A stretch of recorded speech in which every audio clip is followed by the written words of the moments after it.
I became a meteorologist first because I'm interested in the weather. Also, I'm interested in telling stories. I started in the business as a journalist, and I really like being a storyteller, and I think that weather is just another story that we tell when we do the newscast. But I think it's also often the most important story, because people always want to know, what's it going to be like tomorrow? What's it going to be like this weekend? Because I'm planning a picnic or I'm planning a birthday party. And so I like being able to tell people what I think is going to happen, why it's going to happen, and tell it in the way of a story. So I became a meteorologist because I always really liked math and science, and I always also enjoyed a good thunderstorm. And whenever there would be a thunderstorm, my dad and I would sit out on our covered porch. We would watch it roll in. Obviously not when it was a severe thunderstorm though. But yeah, so I always liked math and science, and I had a performance arts background as well. So I did a lot of theater, a lot of music, and pretty late in high school, I think I was a sophomore or junior in high school, I thought about what I wanted to do when I got older, right? And I thought about broadcast meteorology as a really cool way to combine my love of math and science, but then also this performance arts background to be able to communicate science in a fun and interesting way. So that's kind of how I got into it. My passion for weather started at a very young age when I was in elementary school. Some of my friends were outside playing, and I asked my dad if I could go outside and join them. And he told me no, but to go sit by the window. So he joined me by the window, and we watched a beautiful sunny day turn into a severe thunderstorm in a matter of minutes. And little did we know at the time, my neighbor was going out to grab his trash can while the storm was moving through.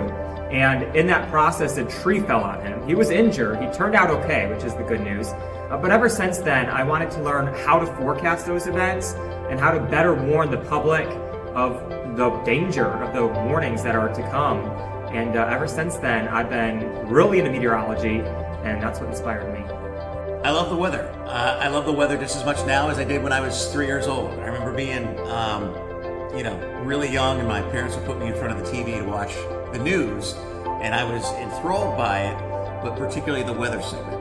I grew up on the Weather Channel. I grew up watching Jim Cantori when he had hair. I still love him to this day, so I am just super passionate about it, and that has not waned the older that I've gotten. If anything, it's just as intense as it was when I was super young. So it's just something innate or something inside of me. I just love weather. I love all things weather. So my advice to a younger version of myself would be to always try 110%, always give it your best, and just remember, if things don't go your way or how you envisioned in your head, it's okay. Don't beat yourself up over it, because that'll just lead you to kind of a spiral of unhappiness and beating yourself up. So just forgive yourself, but also try your best.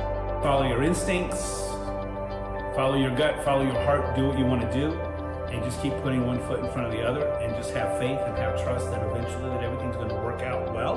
It may not work out the way that you thought it would, but that if you keep trying and you keep optimistic and you put your full faith and effort into what you're doing every day, that it will all work out. And when you look back, you'll say, this might not have been exactly the way that I thought that it was going to turn out, but it's pretty good. I've always been about hard work. I've always learned a hard work ethic from my family, my parents, who both work super hard and always have. So I would tell my younger self that, keep working hard, keep doing all the things that you're doing, because ultimately it will pay off. So that would be it. My advice for my younger self, or anyone interested in the field of meteorology, is that the sky is the limit. You just have to believe in yourself. I grew up watching TV and seeing the meteorologist on TV, and I was like, wow, that would be really cool to be someone that day, but I never knew that, if I could actually make it. But I did believe in myself, and I put in the work, and now here I am living out my dream as a broadcast meteorologist, and that follows not only for meteorologists, but really for any career path. You just have to believe in yourself and put in the work to make it happen.